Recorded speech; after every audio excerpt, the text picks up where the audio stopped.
This podcast is brought to you by the Creation Academy Honors Program, an apologetics learning experience designed to teach, train, and inspire others to become strong defenders of the Christian faith and biblical creation.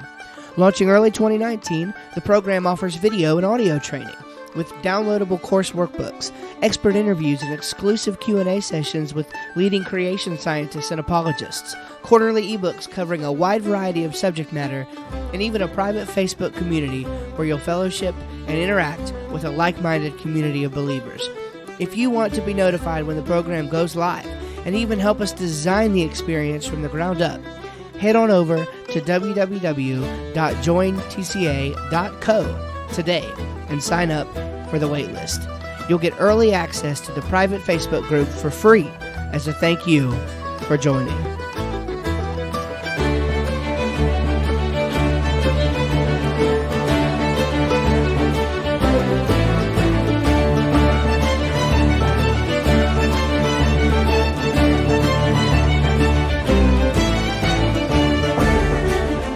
You're listening to the Creation Academy, a weekly podcast defending the truth of God's Word in biblical creation science. I'm your host, Steve Schramm, and this week we have an exciting interview for you. It was absolutely a great time in discussion with a man named Dr. Edgar Andrews. And when I introduce him, I will, of course, be telling you all about him. And notably, which I did not know until after our interview was finished up, he had debated Richard Dawkins back in 1986. And so certainly this is a man who has the ability to speak intelligently from a scientific perspective. He has a platform and is well known for his creationist viewpoints over there in the UK. And I think you're going to find today's discussion with him to be incredibly helpful and encouraging. So without further ado, here's our conversation with Dr. Edgar Andrews. Well, Dr. Edgar Andrews is emeritus professor of material science at the University of London, England, with PhD and higher doctorate degrees in physics and over 100 scientific research papers under his belt. Having retired from the scientific enterprise, he now co-pastors the campus church in Welwyn Garden. Hope I'm saying that right. Welwyn Garden City in the UK, and writes helpful books and commentaries, one of which I currently have the pleasure of reading. Dr. Andrews, thank you so much for joining us today on the Creation Academy. We're honored to have you with us. We're discussing today the historicity of Adam and Eve and your new book, What is Man, Adam, Alien, or Ape? Thank you. Yes, it's a pleasure to be with you.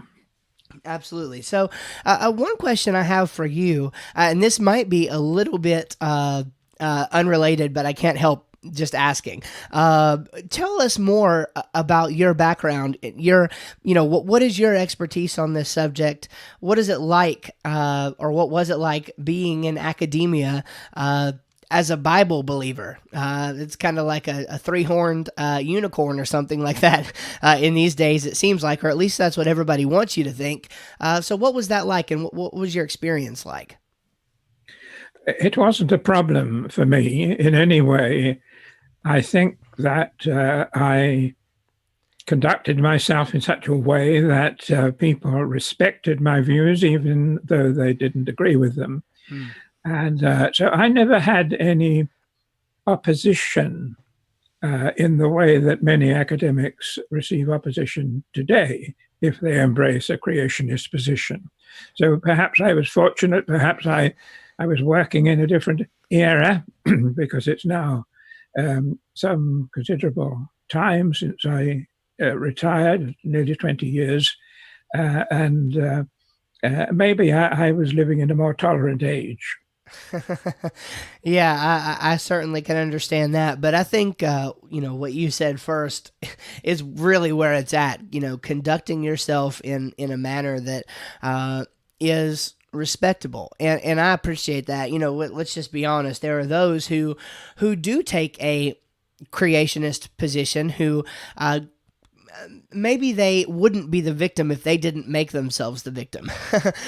You can do good science, as you've demonstrated. You can do good science. You can make predictions about trends and things that you see based on data that you have.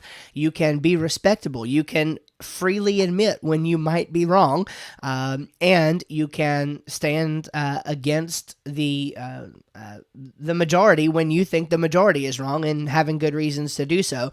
But if you do that, conducting yourself with grace and with a Christian attitude that warrants that respect, then I imagine, that's right. I was also for over 30 years an international consultant for the Dow Chemical Company. Wow. And so I was very frequently in the USA, and I always visited their research headquarters in Midland, Michigan. And I became very close friends with the director of research for the Dow Company, who was not a Christian. But after one particular lecture I gave, which obviously impressed him considerably, he was taking me to lunch in the car. He said, quite out of the blue, "I think your faith illuminates your science." Huh. In other words, because I believed in a God of order, God of creation, it made my science more significant and more effective. That was his opinion, and it was unsolicited completely, and quite a surprise to hear him say it. Yeah, wow, that's almost just a 180. I mean, that is a completely different attitude than most would say today. And I don't, frankly, it's even being a Christian. It's even the attitude among many Christians that if you take the standard, kind of creationist position, and that's kind of widely defined, but basically a position other than a theistic evolution kind of position. It's kind of like it's kind of like you don't even know how to do science. It's like it's like science is you're doing pseudoscience, or it's anti-science. And as a matter of fact, it wasn't but a couple days ago from the time we were recording this that I had to deal with somebody making that very same accusation. And so to hear that somebody who was not a Christian and obviously very scientifically minded, for them to say something like that must have been quite an honor and unexpected. So that's a blessing. Well, let's go ahead and start to dive into it. Thank you for that, by the way, that bit of background.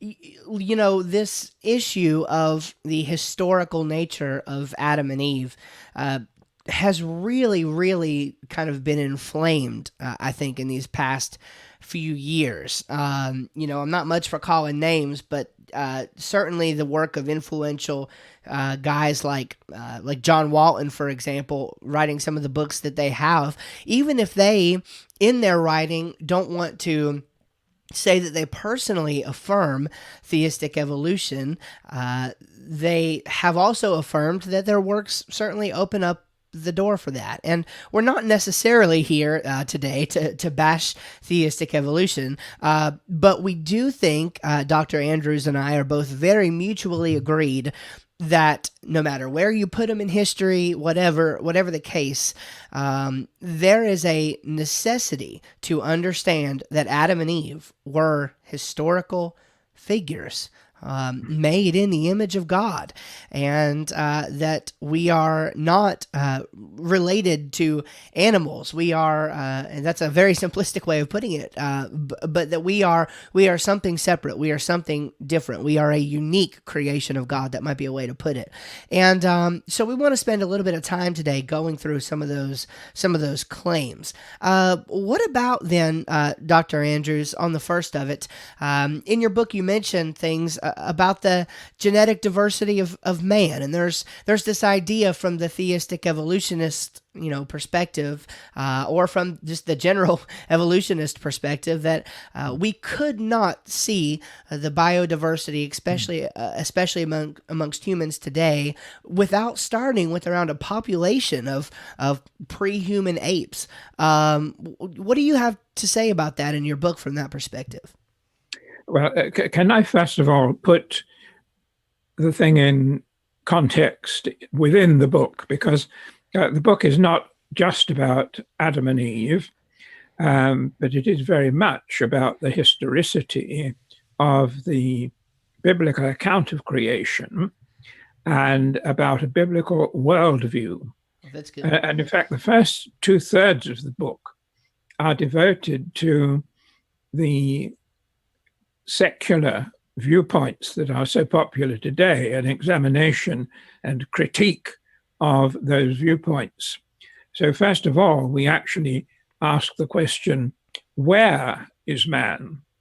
Because where is man is a precursor to the question, what is man?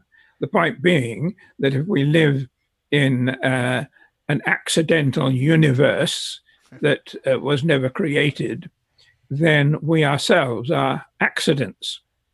Everything is accidental, and there is no ultimate meaning in any of our science or religion or anything. Well, then we move on, having examined and found wanting the secular viewpoint, which basically says, are we aliens? Are we simply accidents that have occurred of the creation of life, and intelligent life at that, throughout the universe? Moving on from that, we look at the second part of the book, which is man's uniqueness in the world of biology. First of all, his uniqueness in the cosmos. Secondly, his uniqueness in the biosphere, as we call it, the world of living things. Sure. Mm-hmm. And once again, you see, examining the popular viewpoints and the arguments in favor, I decide and hopefully prove to a fair-minded person that the secular arguments do not provide the answer to what is man. Yeah, can I interrupt you really quick, Dr. Andrews? Yeah, Because yes. something you said really, I want you to get right back to where you were, but something you said intrigued me. We're talking about purpose. Where is man? Is this a purposefully designed universe, or is the whole thing just an accident? And there's been this trend to come back and say, well, purpose is what you make of it. You create your own purpose. Now, I don't know if you address that in the book, but surely you have some thoughts about that. Does that work?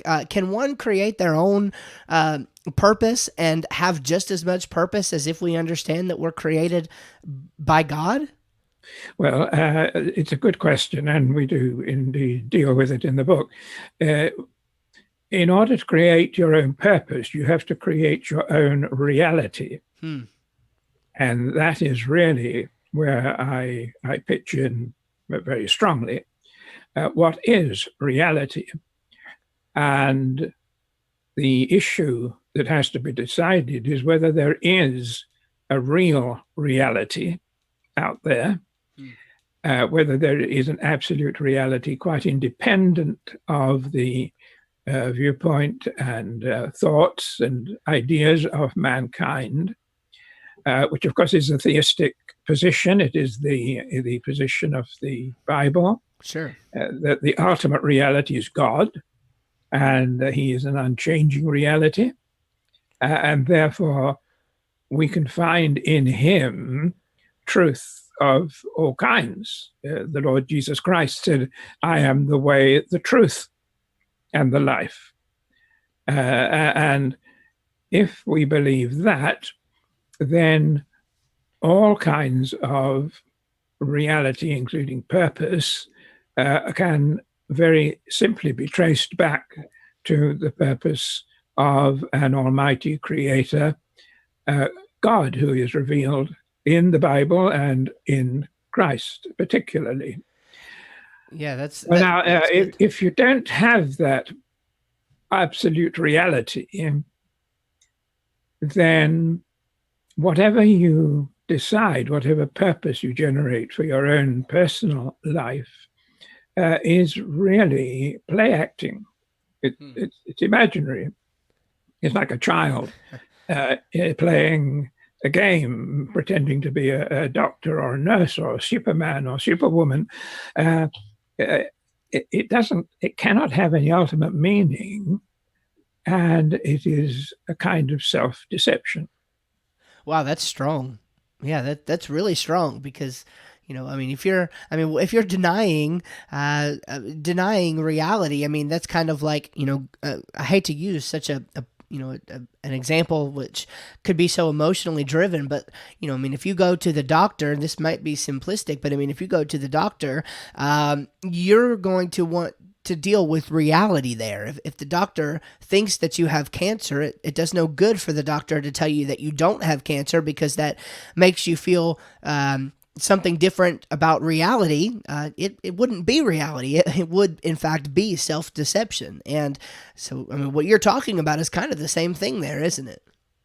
That's right. That's right. Yeah, that's something. So we know, and for the sake of this discussion, let's just assume that you've made the point then in the book that that we live in a universe that has been designed. And as a matter of fact, many of the greatest scholars today who aren't Christian actually want to freely admit that that our universe, that our world, that especially as we dial down into biology, that we're starting to deal with something that looks designed, but it's that evolution then is what is playing the game.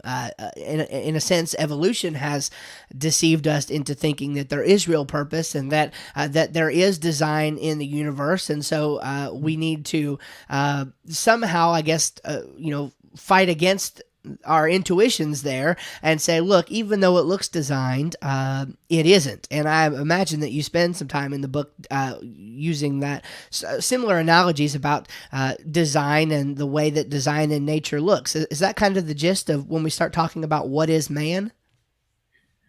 Well, in actual fact, I cover that ground more fully in my 2009 book, which is entitled Who Made God? Okay. And so I do mention it in the new book, but I also refer people to the earlier book. But your comments bring us back to the subject that we really want to concentrate on tonight. Is man evolved from animal stock by natural processes, like the neo-Darwinian process of macroevolution or common descent, or is man a special creation different from the animals? Now, this point that you mentioned a while ago, the current idea that the genetic diversity of the human race today is so great that humanity could not have derived from a single pair, single couple, that it was necessary in order to generate the kind of diversity we see in the genetics of the human race today, necessary for there to be perhaps as many as 10,000 Adams, if you like, a population of pre-human animals of about 10,000 strong, or at least 10,000 strong. And this has been strongly urged by theistic evolutionists, and they argue from the science, and it's a complicated argument, a technical argument. I do deal with it in a layperson-friendly way in the book, But I don't think we've got time this evening to get into the genetics. But ultimately, it's a very simple point. Now, each one of us, human beings, has something like 20 to 25,000 genes. These are parts of the DNA that code for proteins, which allow proteins to be manufactured, different proteins, of course. Now, although we have 25,000 genes, we only have 2 copies of any particular gene. Mm-hmm. One we got from mum, and the other we got from dad. In other words, we get one copy of a particular gene from our father, one from our mother. So we have just 2 copies. Now, those copies might be identical, but they might not be, because genes come in different flavors, if you like. To give an illustration, suppose you and a friend go out, each of you intending to buy a Ford Mustang sports car. And you go to different dealers, and so when you come back and compare your purchases, you've both got red cars, red Ford Mustangs. They're identical. But it's quite possible that he comes back with a red Mustang and you come back with a green Mustang. So they're different. They're different versions, but of exactly the same vehicle. Now, genes are like that. You get different versions. They're called alleles. That's a technical word, but I'll use the word version. Different versions of the same gene. And the argument for 10,000 atoms is the way I put it in the book.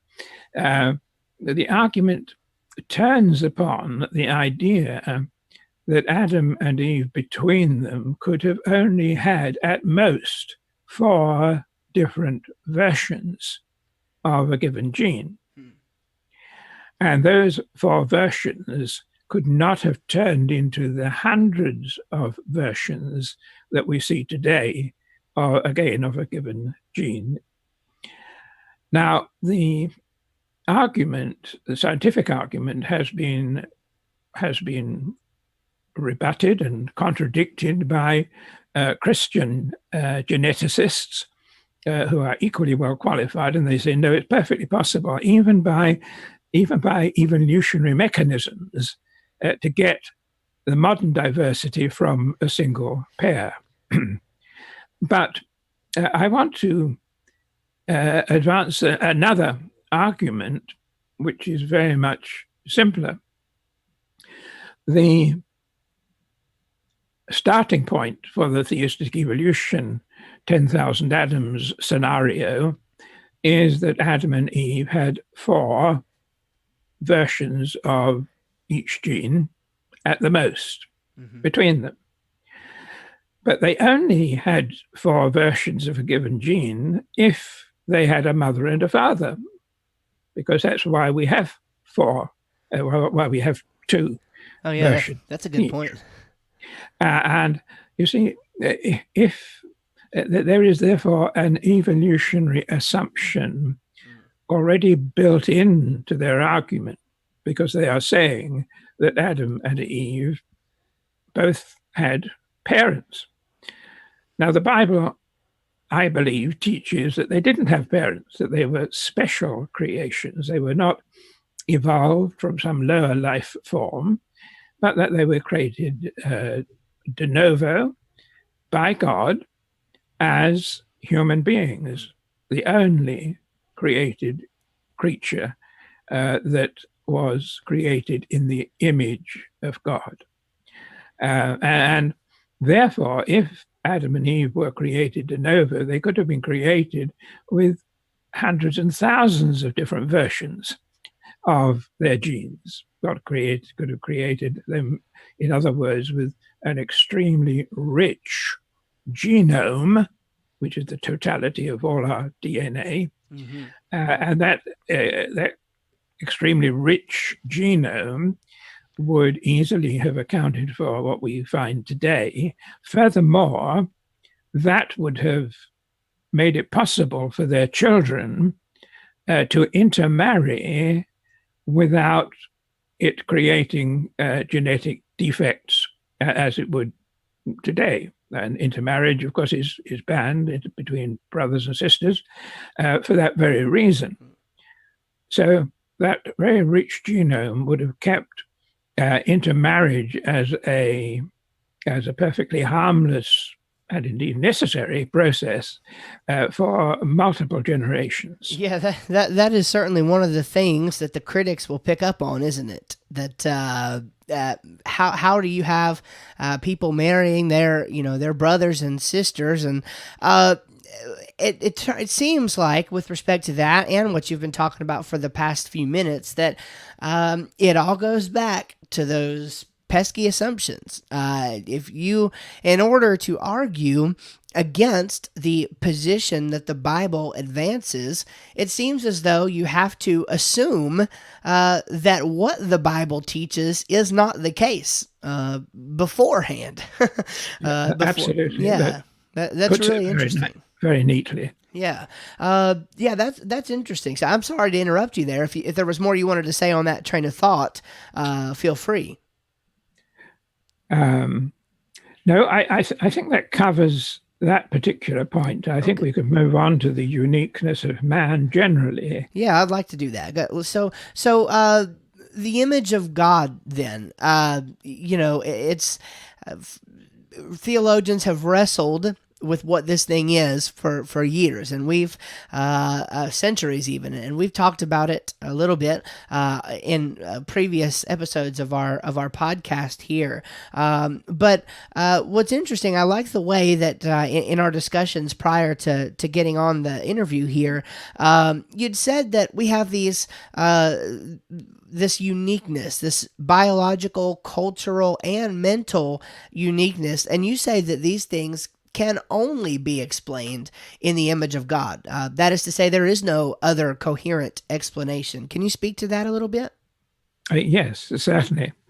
Let me give you a quote to start with. One of the founders of the modern synthesis, the modern theory of neo-Darwin evolution, was a Russian scientist called Theodosius Dobzhansky. You may have heard the name. And in 1958, that's just 60 years ago, he wrote this: "The most pressing problems of evolutionary biology seem at present to belong to two groups: those concerned with the mechanics of evolution and those dealing with the biological uniqueness of man."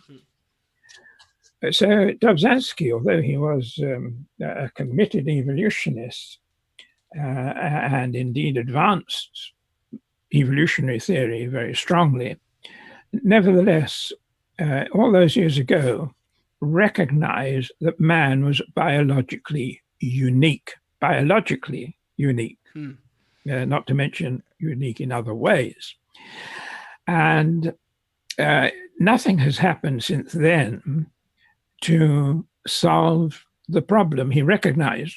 In fact, the problem has actually got a great deal worse as a consequence of the advance of the subject of genetics.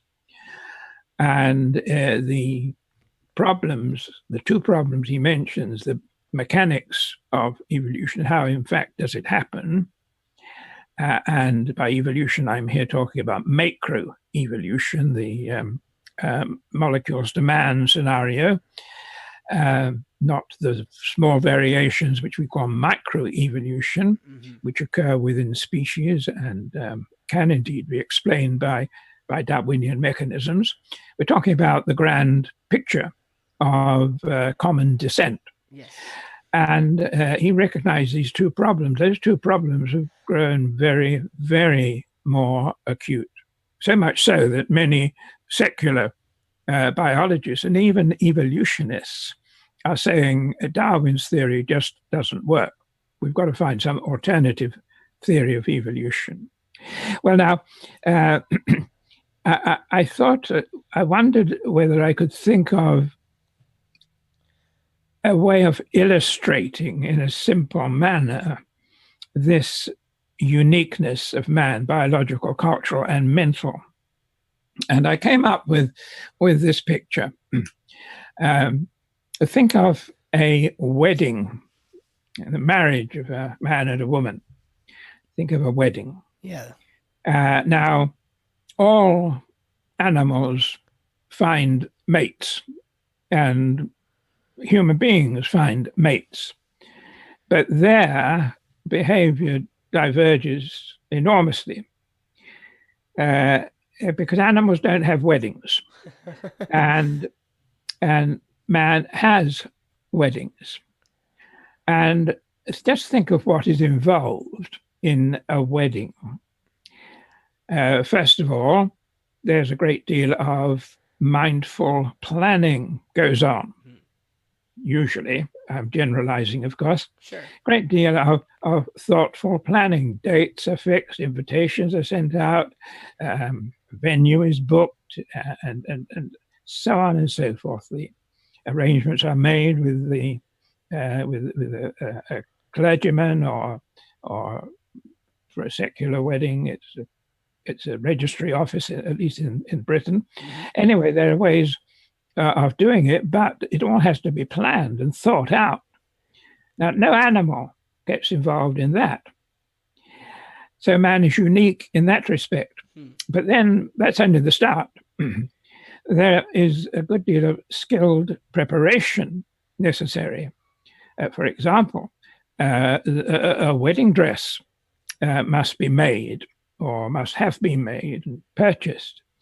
And a wedding dress involves an enormous amount of manual dexterity on the part of the dressmaker. Animals don't have manual dexterity in the way that human beings do. You'll never teach an animal to play the piano, for example. It's just impossible. Yeah, Man is unique in terms of his manual dexterity.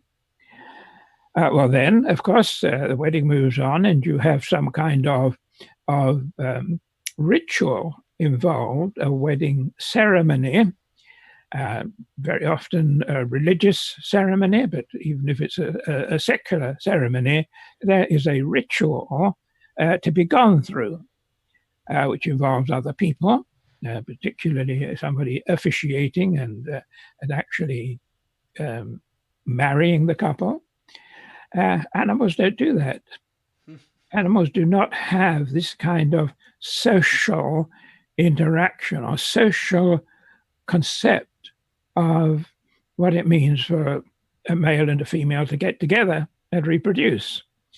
This is uniquely human. Yeah. Religious ritual is uniquely human.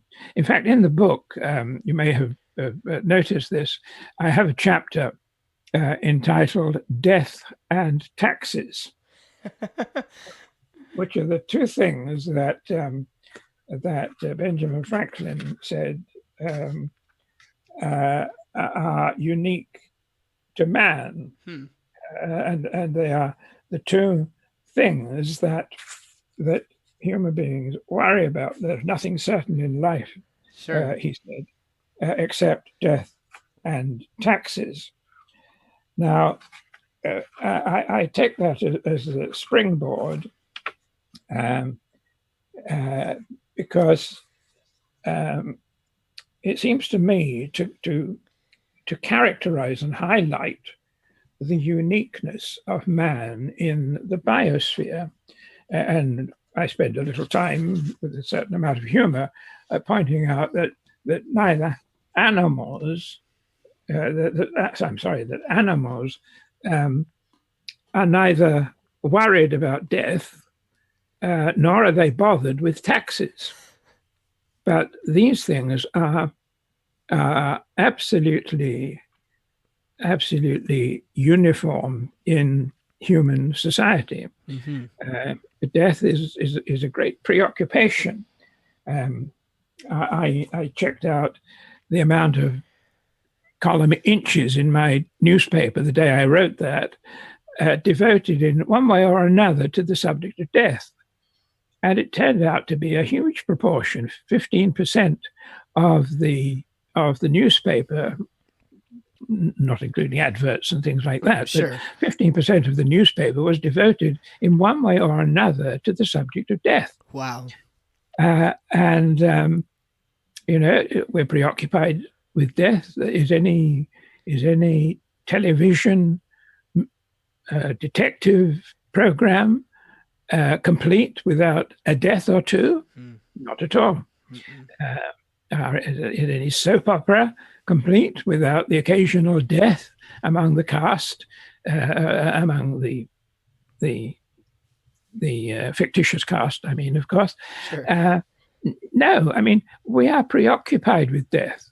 We are fascinated by death, and we are frightened of death. And what animal shares that concern? None whatsoever. And I go into examples where people seem to think that animals have shown some sign of mourning their dead, and there's no substance to that. Human beings are utterly unique in their attitude to death. All these ancient burials, and indeed even our modern burials, in some way, are intended to prepare us for the afterlife. The first Chinese emperor had this vast number of terracotta soldiers, warriors, huge mausoleum that was buried with the emperor.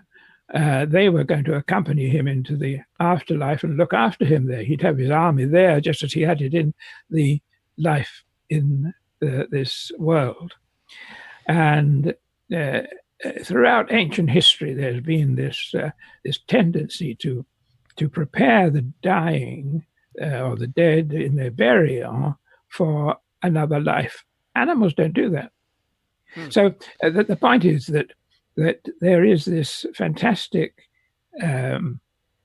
difference between all animals and man. And now, why should man be so different if he is only an over-evolved ape? Why on earth is he so utterly different, both in his biology? I didn't actually finish my illustration. I was going to go on to say that there are speeches given at the wedding. We have the power of speech. No animal does have that power.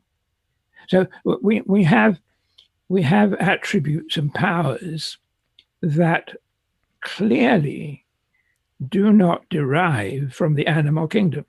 Sure. This sounds like the kind of thing that, evolutionists want to say that, well, we understand, that this seems kind of fantastic, but you've neglected the fact that the Earth is 4.5 billion years old, and we've been evolving for a long time, and you're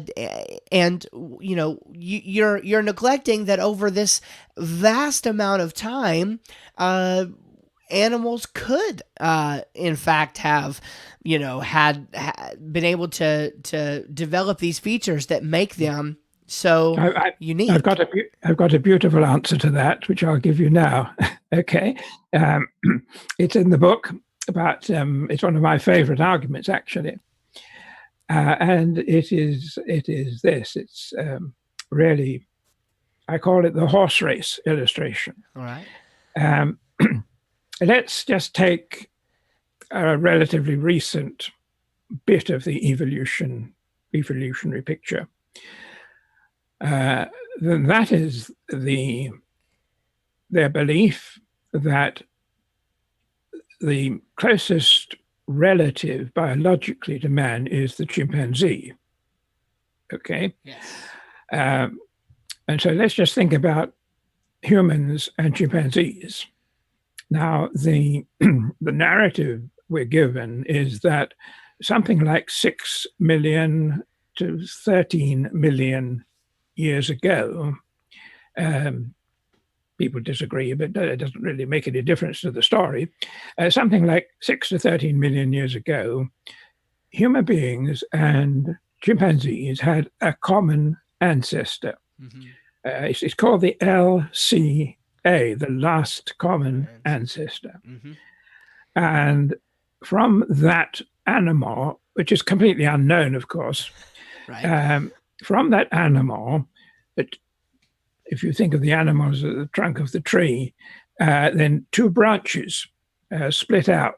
One branch which ultimately led to chimpanzees, and the other branch which ultimately led to man. Okay, well, this is the scenario. And so let's think about it. The last common ancestor was a single animal. That's what you mean by a common ancestor. Sure. And there's one branch that leads to chimpanzees, modern chimpanzees, and another branch that leads to modern human beings.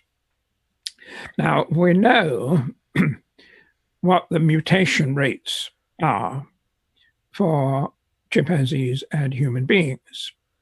In fact, they say that the mutation rate for chimpanzees in the past was 50% greater than the mutation rate for human beings. Now, this is really quite important because evolution occurs by mutations. The theory claims that the starting point for evolution is a mutation in the genetic material.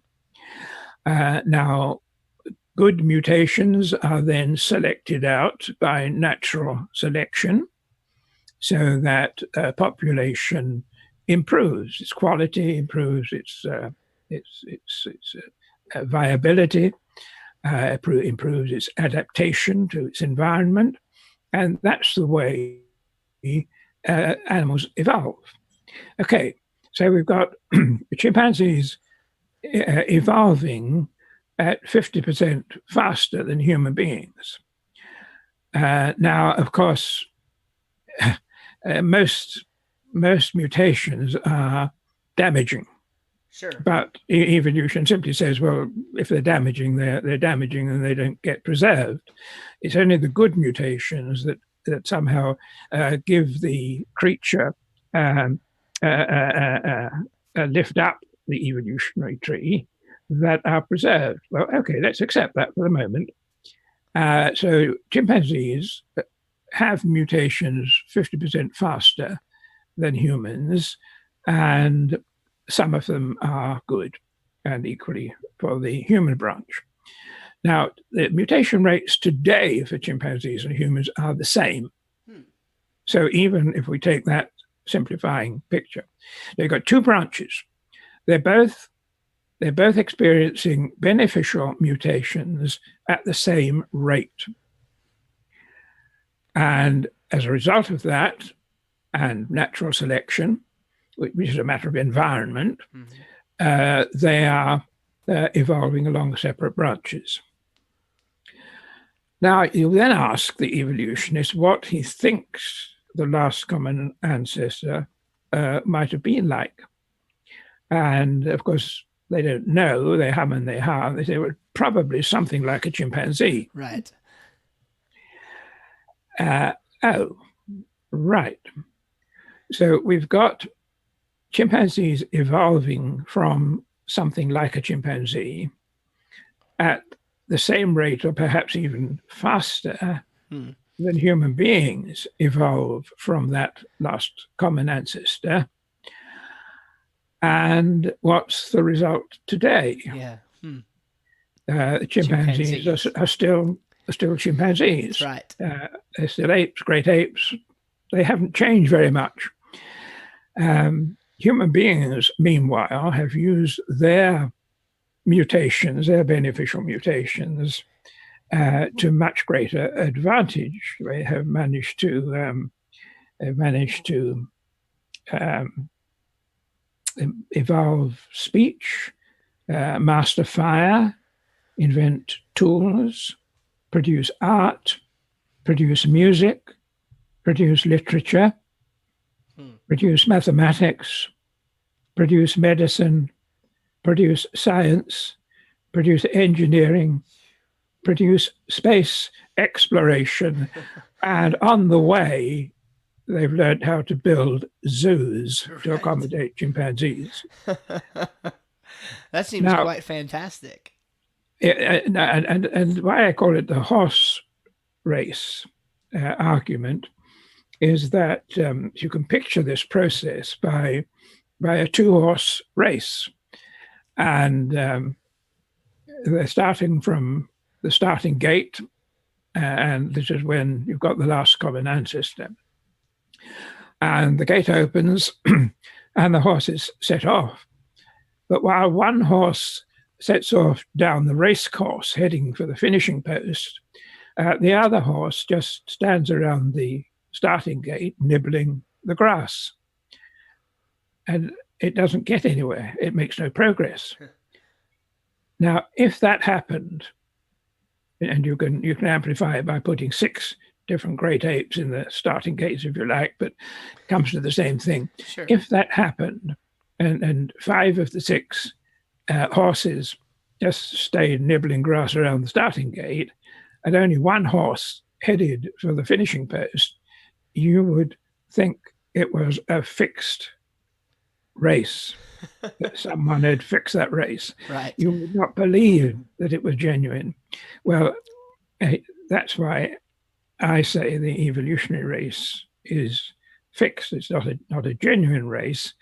And the reason it's not a genuine race is that man is not part of that evolutionary scenario. Even if that is true, man doesn't belong to it. I mean, I question it in any case. Sure. But human beings were created, according to the Bible, de novo by God, and they were created in his image. And that means not a physical image, because God is a spirit. Sure. But the image of God, and I spent a whole chapter on this subject, the image of God involves what we call the communicable attributes of God being bestowed upon man. And those attributes are things like speech and language, things like love and emotion, things like the capacity to understand and obey law, things like soul and spirit, things that attributes of God that can be communicated to other beings. Things like God's omniscience, his omnipresence, his ability to create, his being the source of all life. These are things he cannot communicate to other creatures. They belong to him alone. But there are all kinds of attributes of God that can be communicated. And that is, I believe, what he did when he planted his image in man. He communicated those abilities, those attributes to the newly created Adam and Eve uniquely. Yeah. Didn't communicate them to any other created being.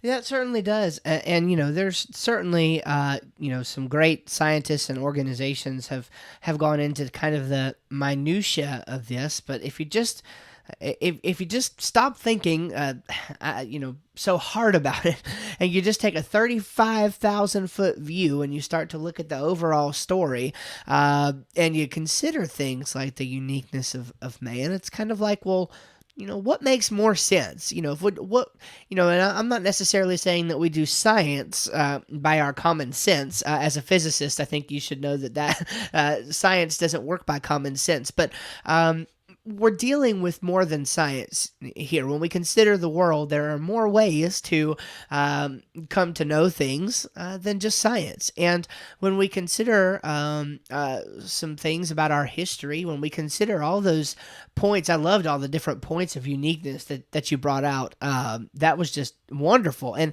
it illustrates on such a grand scale. The point, just how different we are, and how, what makes sense of this. We learn in the Bible about a God who has these capacities that you've demonstrated that we seem to share some of, and that certainly seems to make more sense, at least to somebody like me. So I want to begin to talk about the biblical side of things. There is one more thing maybe that I'd like to touch on, though, on the science end.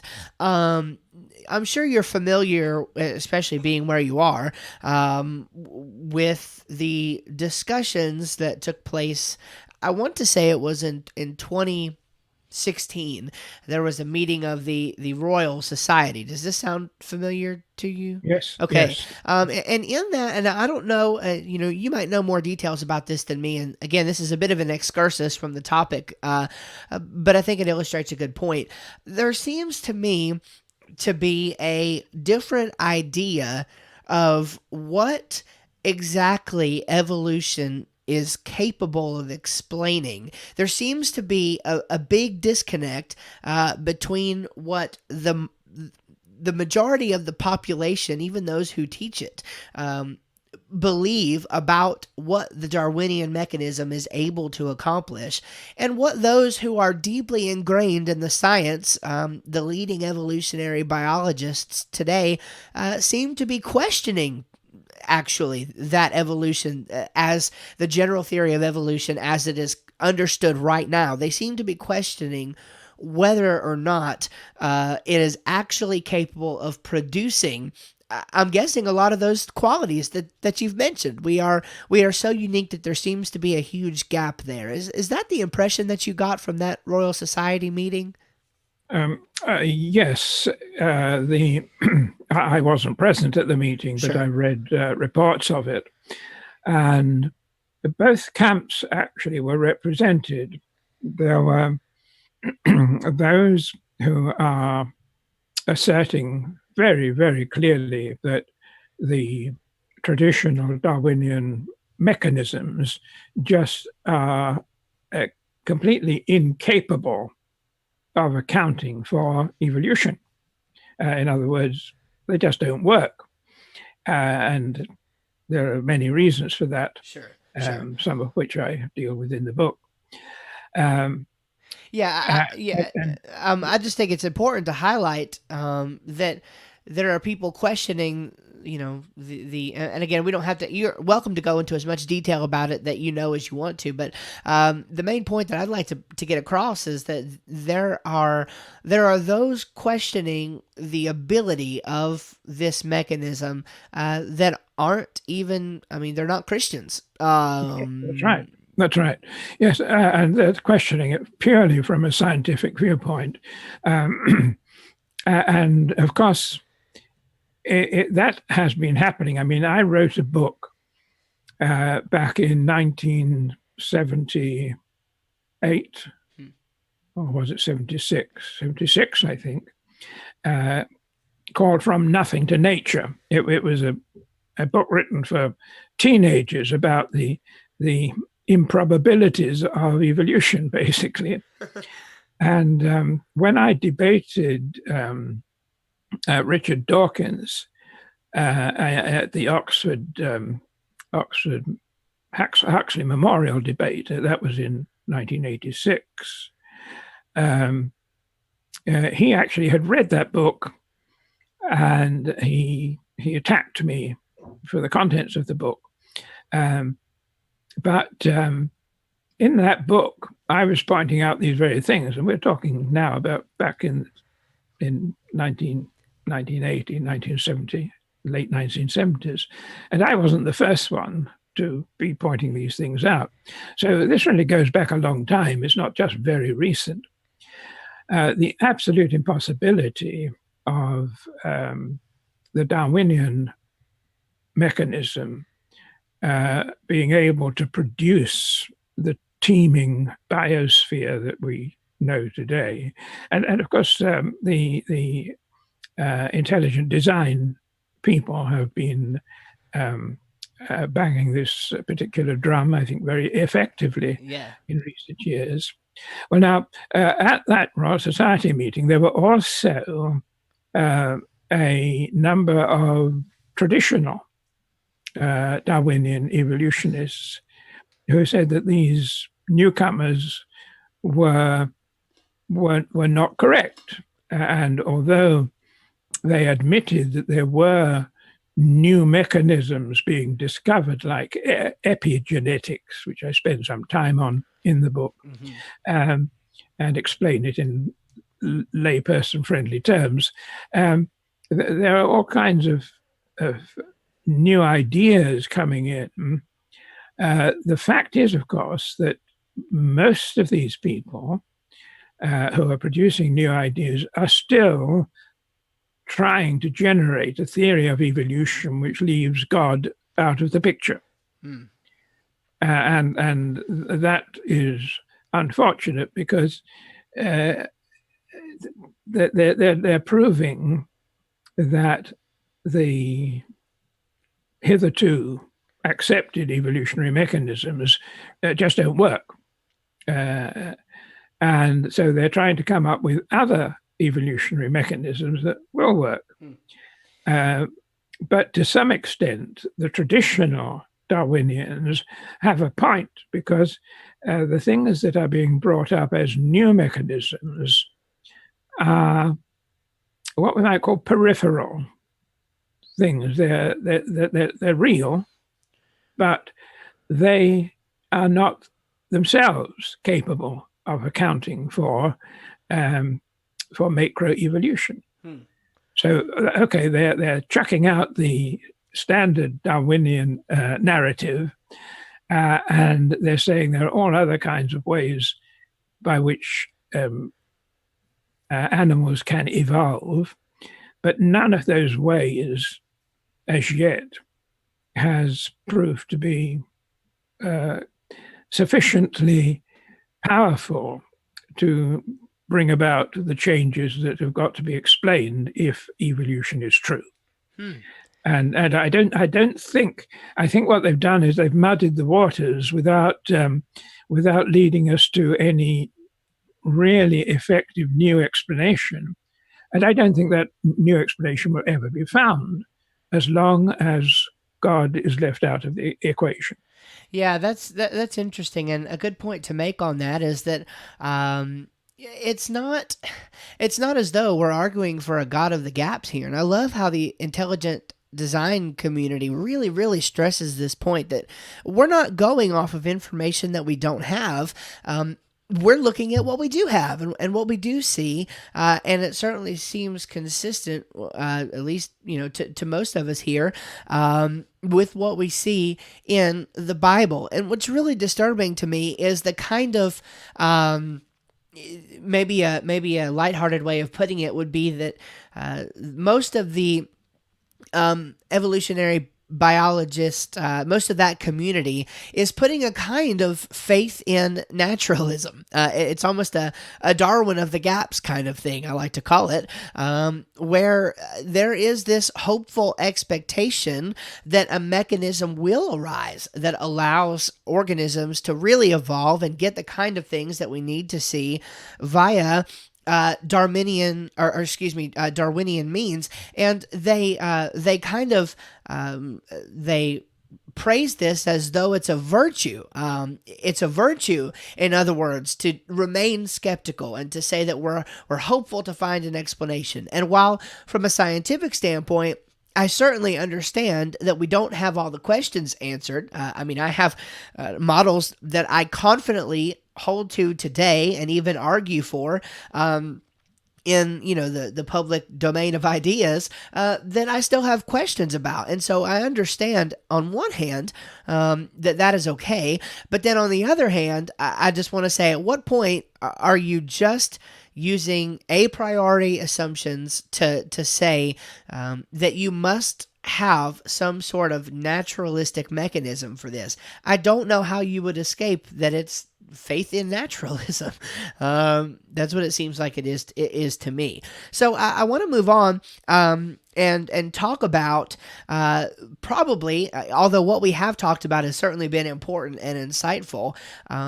I think it is important that we begin to look at this from a biblical perspective. Well, if I can just run through my arguments here briefly, hopefully without getting sidetracked, but do come back, of course, on anything you want to question. Okay. Yeah. My belief, this is where I finish up in the book. This is the final section of the book, which is the biblical answer to the question, what is man? And I am maintaining that the Bible testifies uniformly to the historical reality of Adam and Eve as the sole progenitors of the human race, and the historical reality of their fall into sin.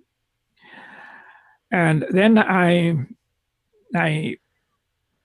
like to bring out a number, I think it's 5 I've got written down here, arguments from the Bible. Now, if people don't believe the Bible, then all this is irrelevant.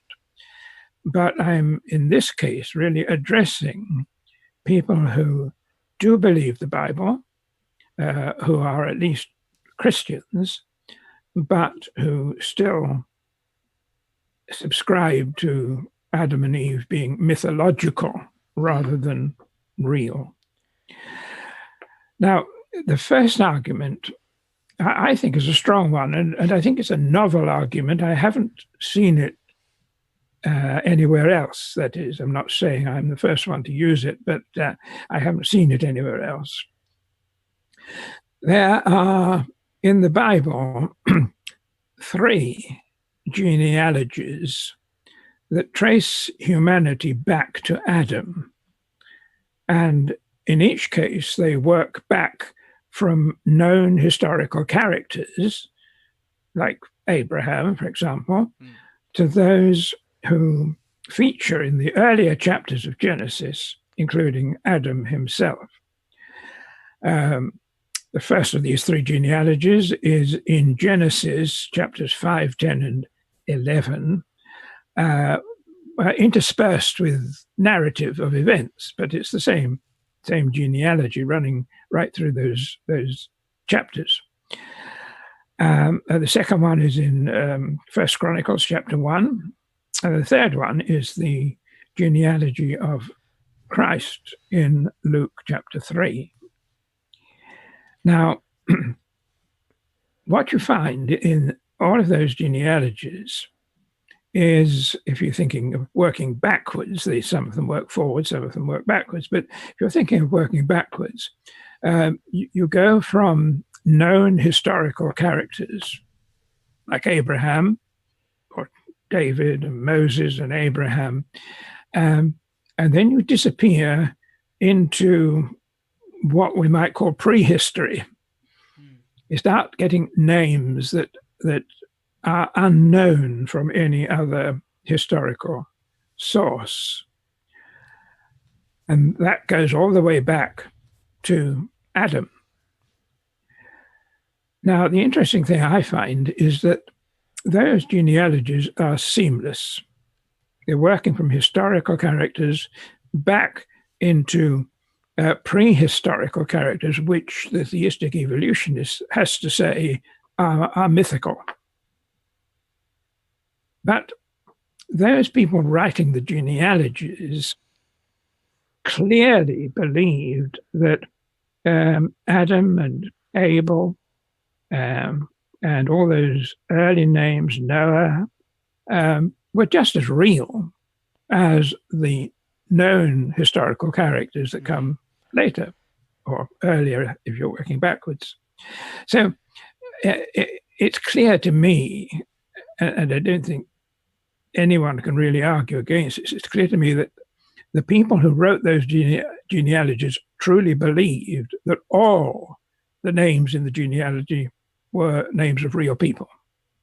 Otherwise, you get a rather silly situation.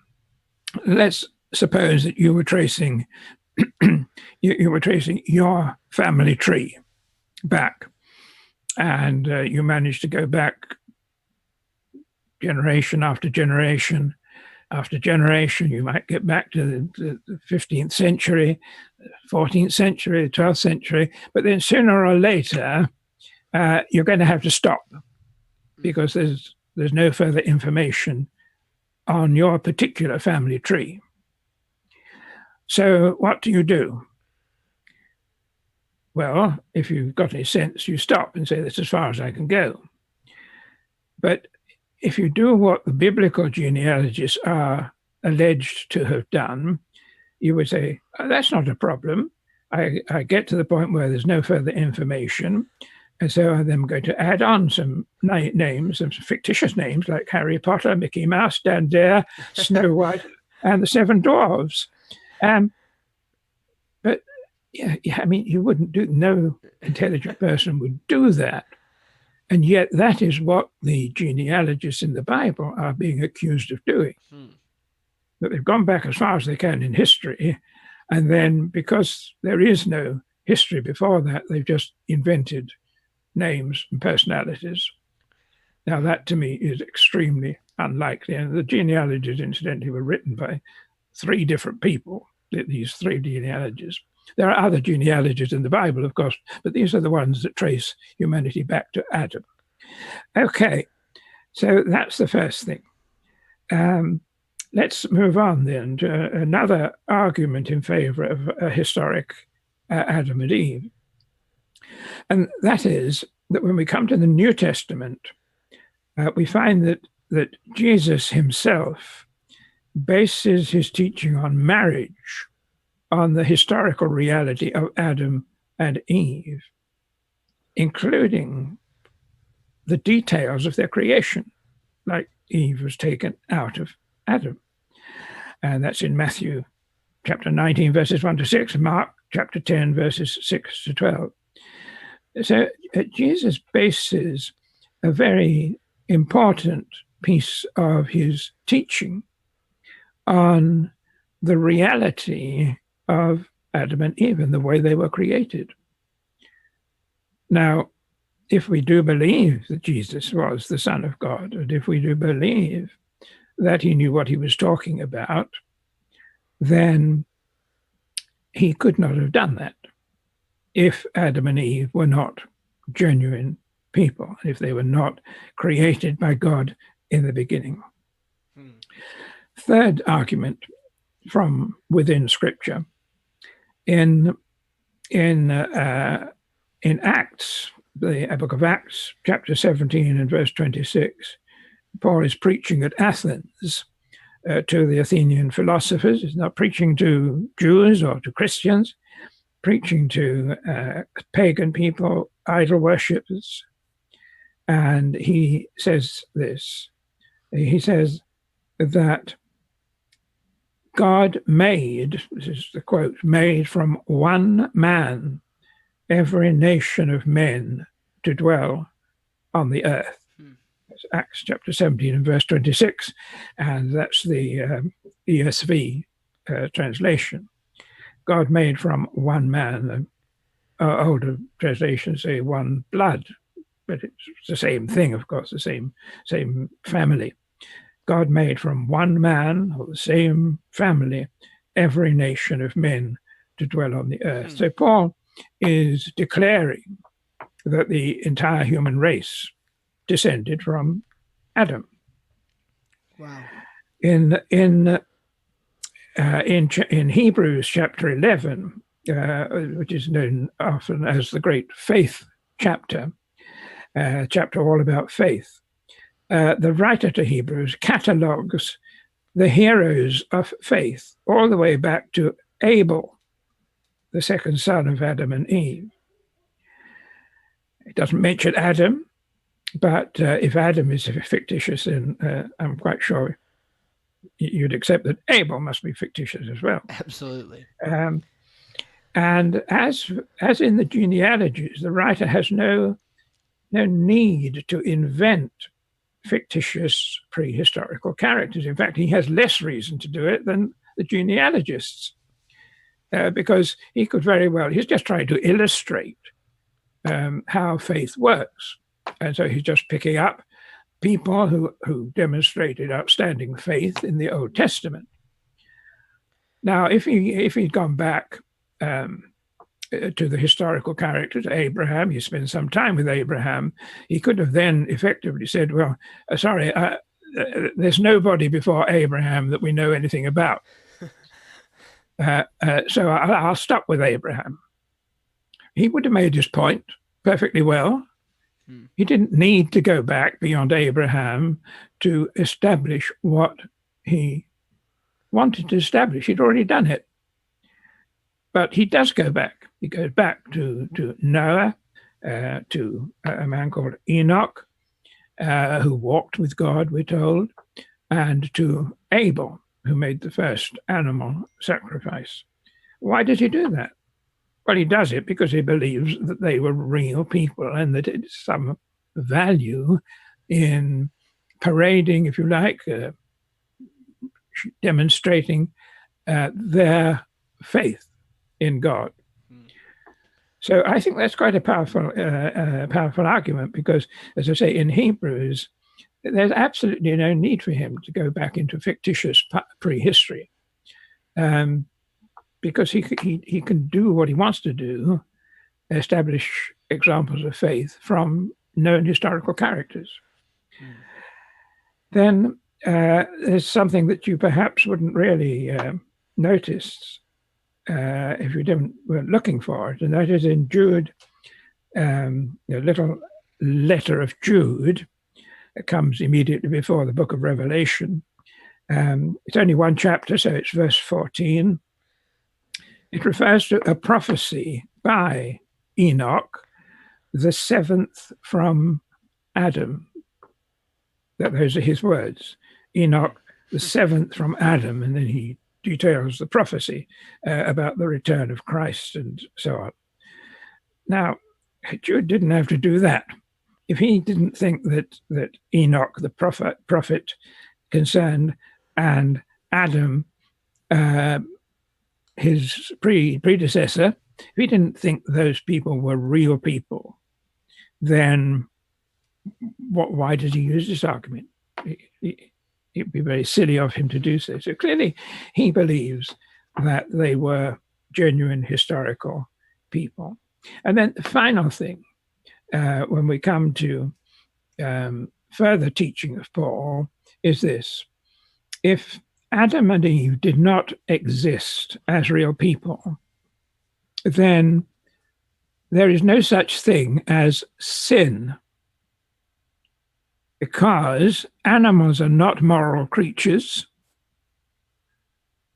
And if man is simply a highly evolved animal, he is no more a moral creature, therefore no more responsible for sin than your pet dog who walks into the kitchen and leaves muddy footprints across the floor. You may scold the dog. I'm sure you would scold the dog, but you wouldn't accuse it of sin because it's not a moral creature.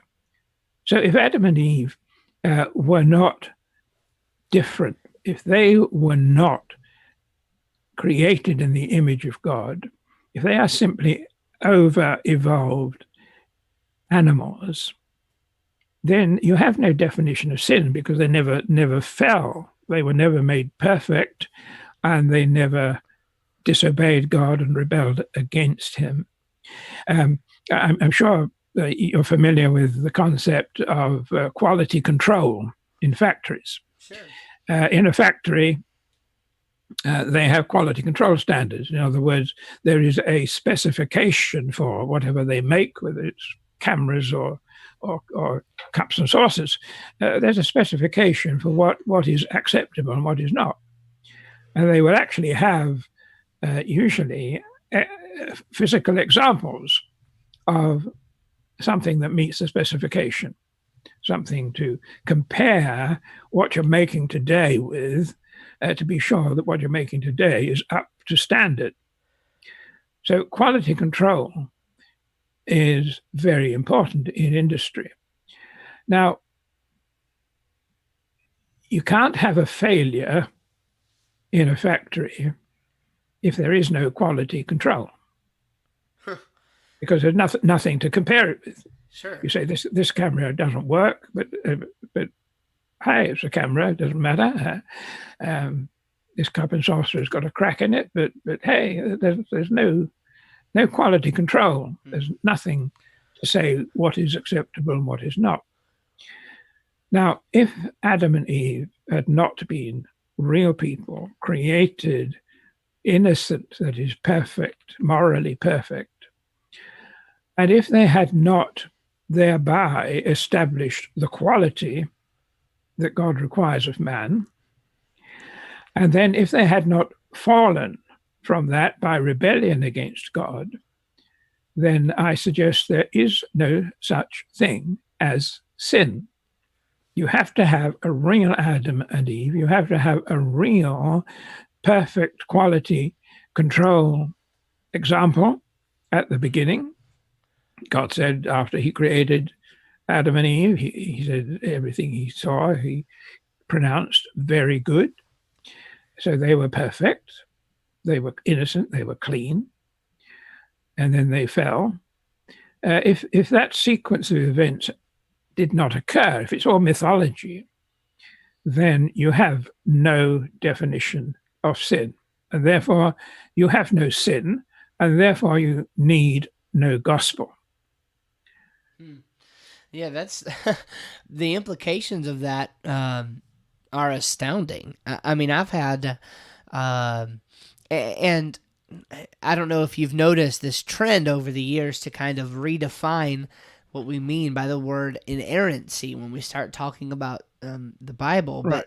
But I have been in discussions with theistic evolutionists who, and I've brought up some of these very similar points. I've brought up Jesus' teaching on the matter and Paul's teaching on the matter, and they have, in some cases, conceded with seemingly no problem, certainly with much less problem that I would have been comfortable with. They have conceded that, yes, this is what Jesus and Paul, just to use those two examples, there are others, but to use those two examples, they have conceded that Jesus and Paul were in fact both wrong. Because modern science is supposedly the arbiter of what we know for sure is true, and the majority of scientific belief on a subject matter that might seem to not play so well with the Bible, if you pit that majority against Jesus, apparently Jesus was wrong, and there's rationale that's been offered for this. They just submitted to what was the current belief in that day of Jews in that day. But then I have to stop and ask the question: well, why do you think that was the belief of the day? And I think it's because that's what their scriptures, the Old Testament, the Hebrew Bible, has taught all of this time as well. And so we can't just get around this problem, and getting around this problem by calling the Son of God at worst a liar, or at best somebody who was just tremendously misinformed. To me, that's not solving a problem at all. That's creating a worse one. At least with inerrancy, we can work with the fact that there are maybe some different definitions to affirm, but I have a hard time coming in and saying that Jesus might have been wrong about something. What about this idea? And I don't know how much work you've done on this or looking into this, but this idea that Adam could just have been an archetype. I mean, does that work? Do we really have to have a historical event, or can Adam just kind of be representative of what we all know is true? I mean, we all, I wake up every morning, and my wife, by the end of the day, has let me know I'm a sinner multiple times over for different things, and I'm sure I've done the same thing with her. I think we all know by intuition that something is broken and wrong in the world. Do you have any thoughts as to why we still have to think of Adam as actually being important? Well, I think that that people who adopt that position simply have no explanation. I mean, to say that Adam is an archetype is it's not an explanation of anything. Mm-hmm. Yeah, it's just kind of a cop-out, really. I mean, what they're saying is we are projecting our current experience of the human condition back upon history and inventing a fictitious narrative of how we got to be that way. Okay, right, it's fictitious. Therefore, it's not true. Right. Therefore, it's no explanation. Sure. You're still left with the question of why are we as we are?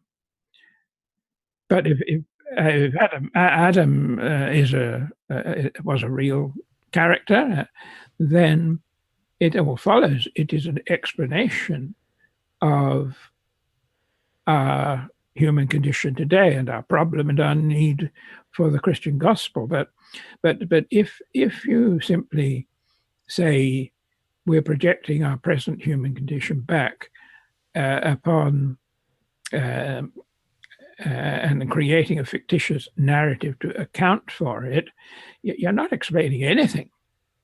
You're just stuck with what we are today, and you have no explanation for it whatever, because the only explanation that is offered is a fictitious one. So you've got to throw it out of the window. I mean, it's a nonsense argument, really. Yeah, no, exactly. You're right.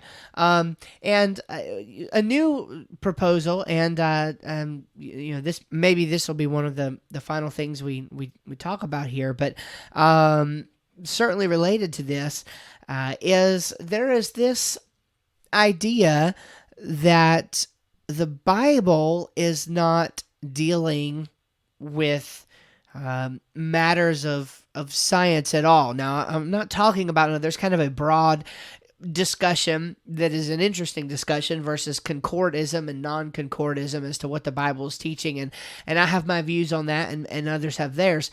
But recently, there has been this discussion around, well, maybe it's possible that both are true. Maybe Genesis 1 and 2 and 3 and so on are describing a creation of man in the garden and so forth and so on, made in the image of God, a special creation, de novo, as it were.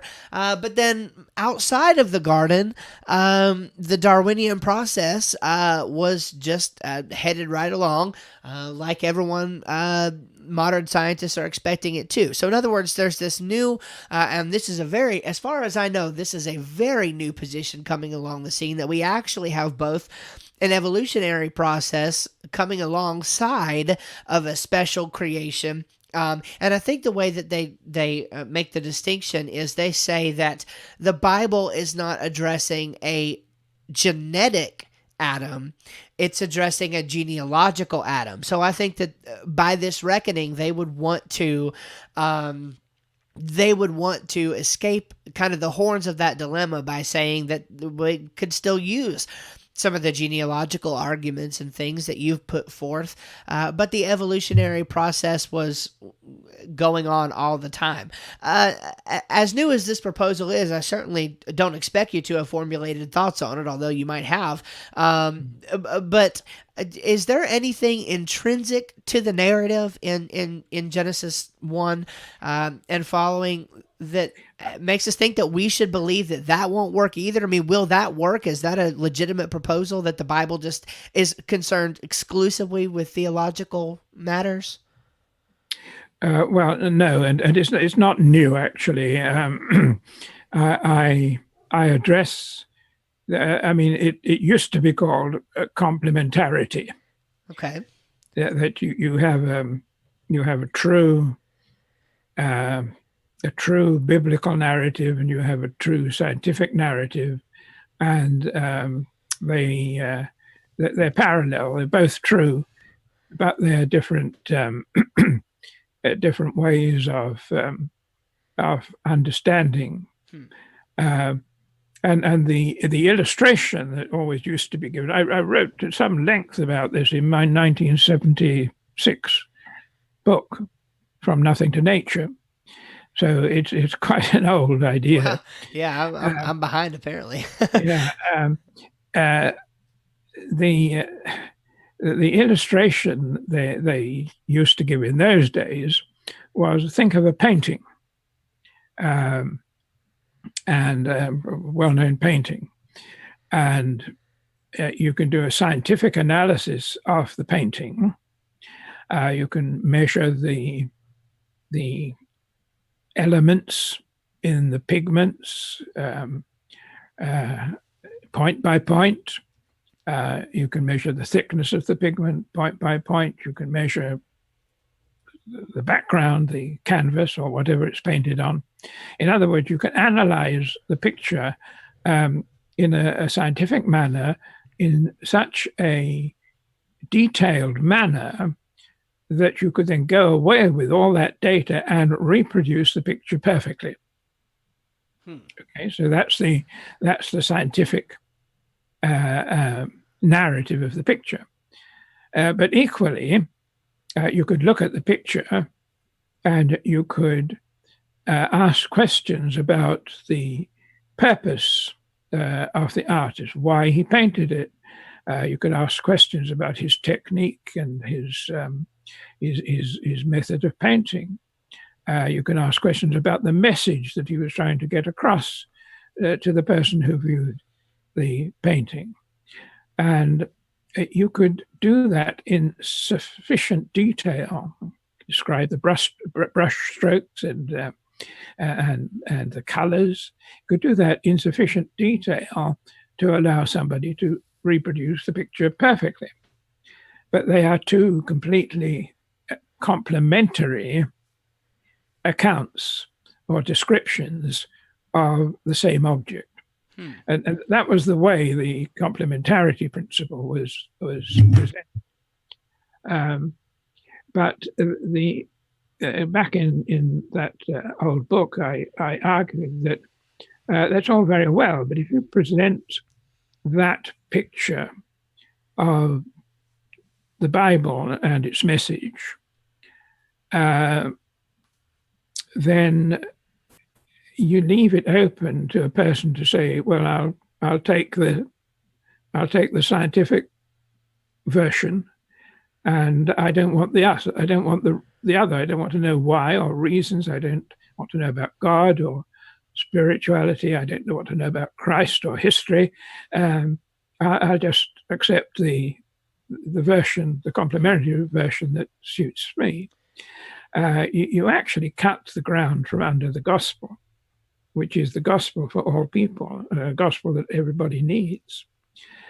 And it doesn't work, in fact, because it's a theoretical view or understanding of the Bible that just doesn't stand up to a reading of the Bible, because the Bible says a great deal about the causation of physical phenomena and historical phenomena. It has no hesitation in attributing the very existence of the cosmos to God. I mean, in Hebrews chapter 1 and verse 3, we're told that Christ, being the express image of the Father, of God, and the brightness of His glory, upholds all things by the word of His power.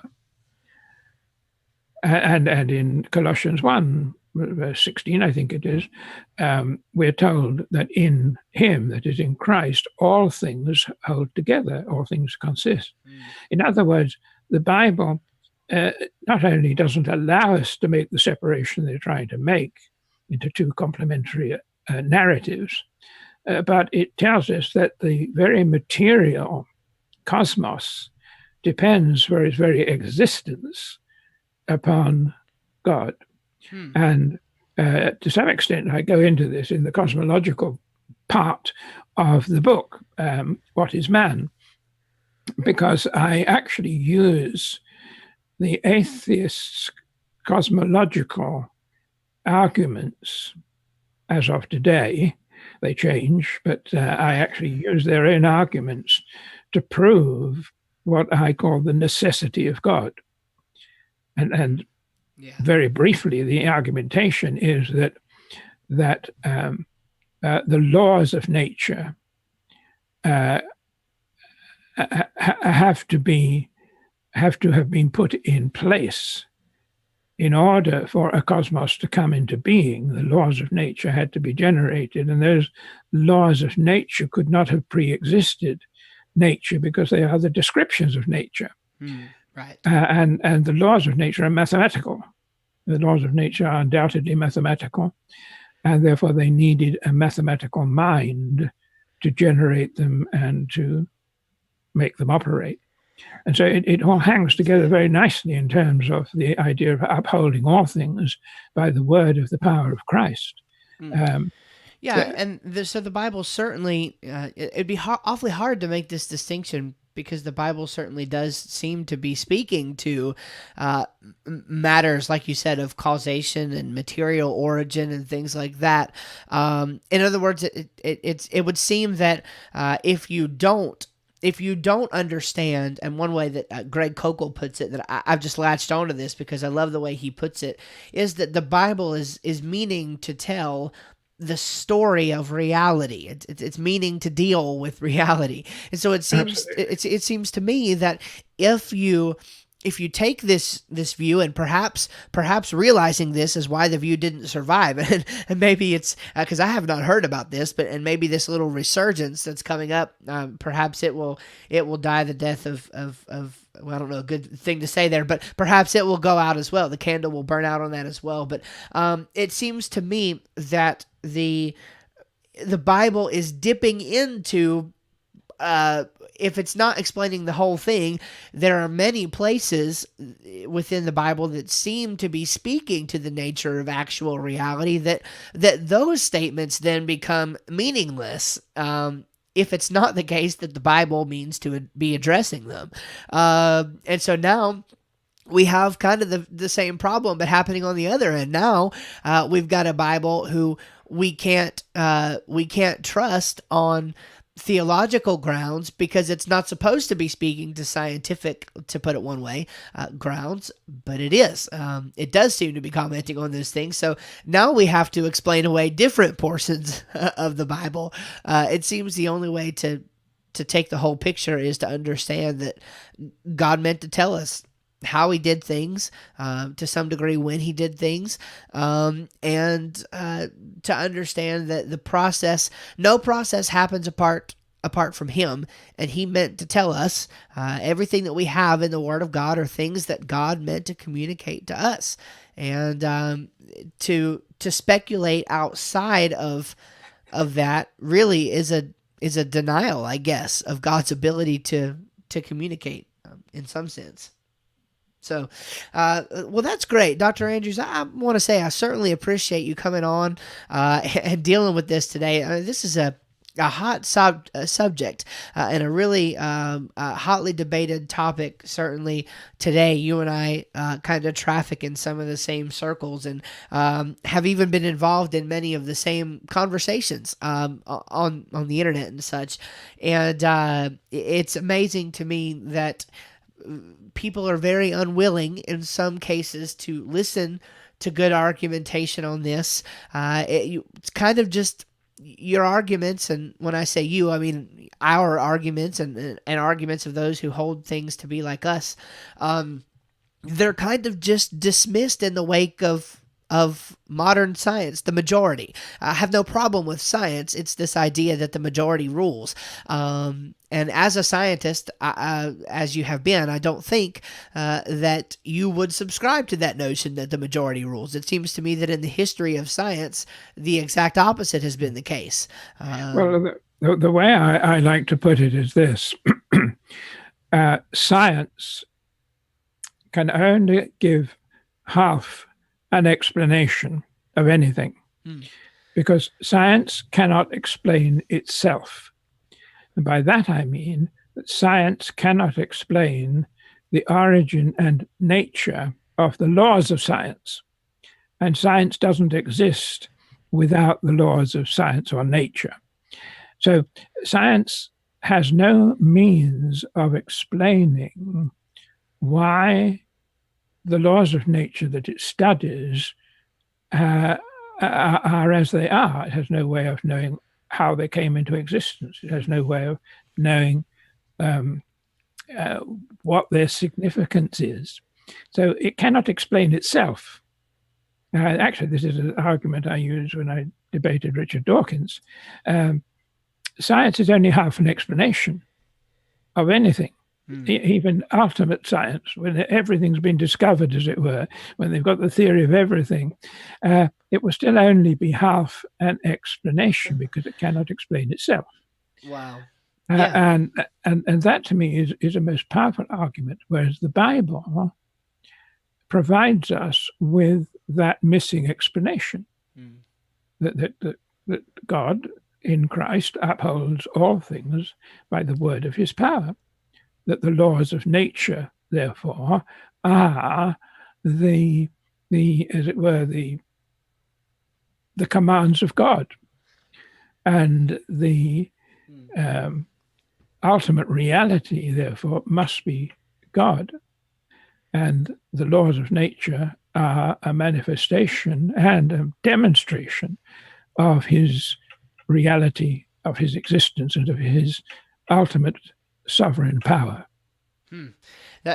Wow, that's incredible. I mean, just to think about that, really, it's mind-boggling. And I love the way you put that. Science can only explain half of anything. And even when you have a theory of everything, you're still missing half the story, because science cannot give that explanation for itself. And this is something that seems evident, and we're almost done here, but this is something that seems evident when you look at those who want to argue that universes can come into existence from nothing. And I think you and me and probably most of those who listen to my podcast have actually dealt with this on one episode. I think we all understand that when cosmologists, in a certain sense, and astrophysicists argue that the word nothing does not mean the same thing that most people understand the word nothing to mean. But the point I want to get to is that it seems that there is just this one exception if you're going to leave God out of the picture. Now, I want to be careful to say that it's not that we're inserting God in a gap in our knowledge. It's based on what we know. The story of the reality of the world that the Bible offers seems to make the most sense of this. And in fact, it's the atheist or the unbeliever who needs an exception in the very beginning to get these laws, to get a universe, to get life, to get these things. It seems like there has to be some kind of unknown just exception in the very, very beginning from the way that we understand that things work now. And it's no surprise that one argues that if you have that exception, that you can then explain everything else with just so stories. But in fact, they're just stories.